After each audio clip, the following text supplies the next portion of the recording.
Today on Cooking with a Lion, I'm making a recipe dedicated to all you chocoholics out there.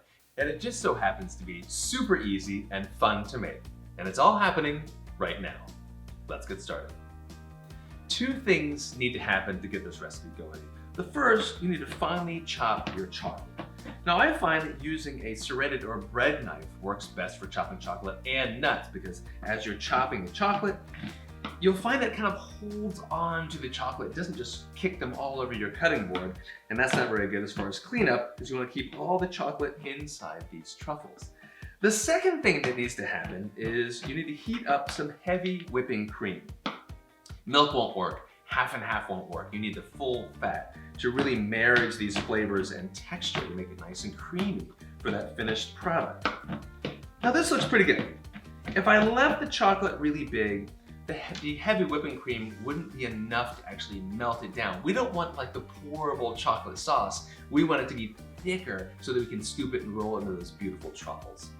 With the chocolate nicely chopped, we'll grab this beautiful bench scraper to make it super easy to transfer the chocolate into a bowl. Now, I want you to see how beautiful this is when it all comes together. So I'm using a glass bowl. And also, glass holds on to residual heat a little bit better than metal does.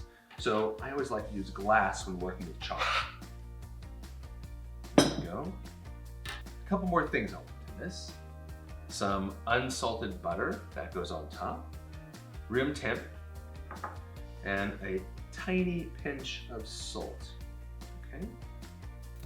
Now all I need is that heavy whipping cream that is just to a simmer, and I'll pour it over the top, cover it with plastic film, and then we wait for 1 minute. 1 minute is up. I'll pull this off. Save that, we'll use it in just a bit. And very gently, just use a spatula and just stir it all together. You don't want to use a whisk. You don't want to bring air into this truffle. You want it to be like rich and fudgy and decadent. You don't need it to be really light.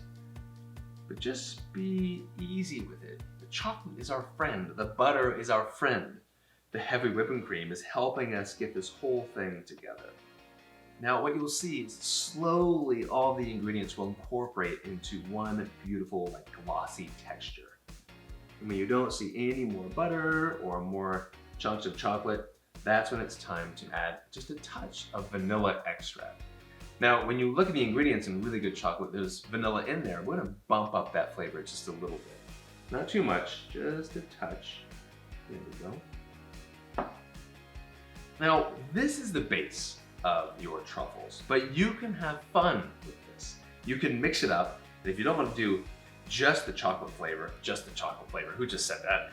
If you want to actually mix it up a little bit, well, that's when I have a touch of peppermint oil or peppermint extract and also some orange extract as well. So that way, when you roll it in different toppings, you have a little bit of chocolate, but oh, it's a thought of peppermint, a little bit of orange over here. So now that that is incorporated, I can break this into 3 different bowls. I'll leave the clear one, just the regular chocolate flavor. And then I will stir in the different extracts so that when it comes time to roll and this firms up in the fridge later on, then you'll have all those different types of flavors to choose from.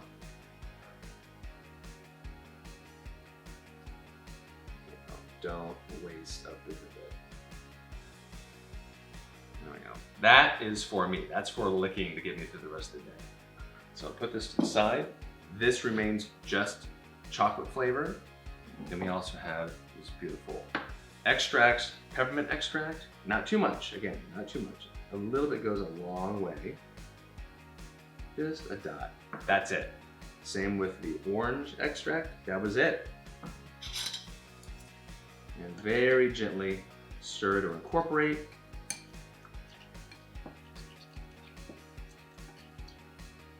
There we are. And then the orange.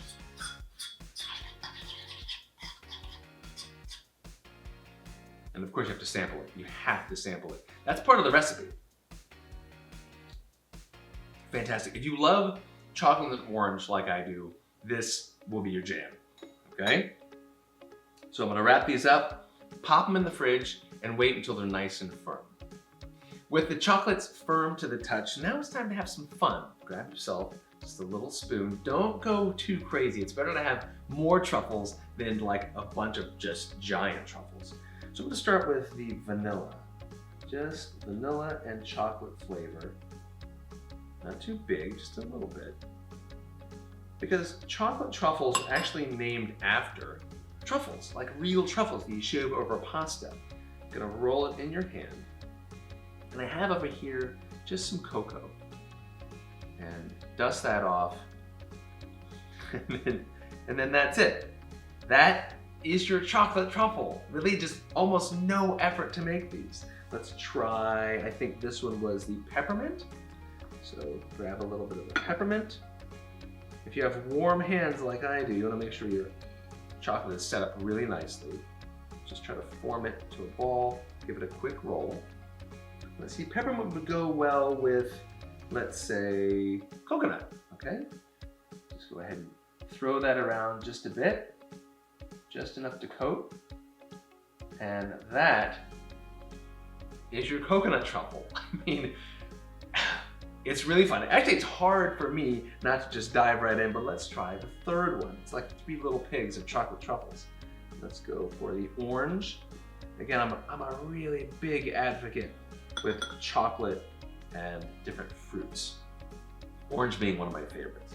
I'm gonna roll this up, and then some orange, and today I have some toasted, salted, but chopped finely almonds. Same thing, we're gonna roll this around because my hands are getting progressively dirtier.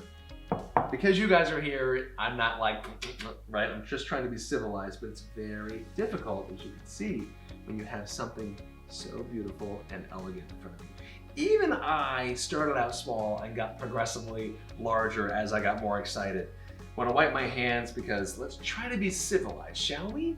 Just a little bit civil.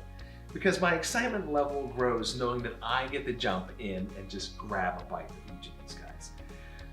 But let's start with just the chocolate truffle, okay? Now normally I would roll out all the balls, coat them and everything, and then put them back in the fridge to firm up just a little bit. And when your guests come over, pull them out maybe 10 minutes before so they soften up just a little bit, okay? You can tell just by the change of tone in my voice.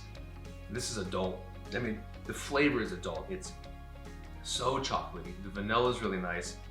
The cocoa powder is like a foil because even though it's 70%, there's still a fair amount of sweetness in that. And I like the sweetness. A little bit of the cocoa powder kind of rounds the whole thing out. Now let's go for the other one, which is the coconut. Grab a little bite of that.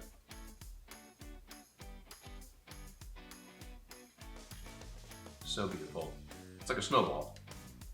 So elegant, so creamy, so rich in one tiny little bite. That's why it's important to keep them very small. And last but not least, we have the toasted almond and orange. Now, before I pop maybe this entire thing in my mouth, let's just recap how simple and easy and accessible this is. I've made this with families with kids as young as 3 years old, and they have an absolute blast. You can make it your own. You can crush up candy canes. You can really go with any sort of flavor you want as long as you start with really good quality chocolate, some really good heavy whipping cream, a touch of butter and salt. It's super easy, it's super elegant. Whenever I make truffles, it reminds me of a fancy restaurant.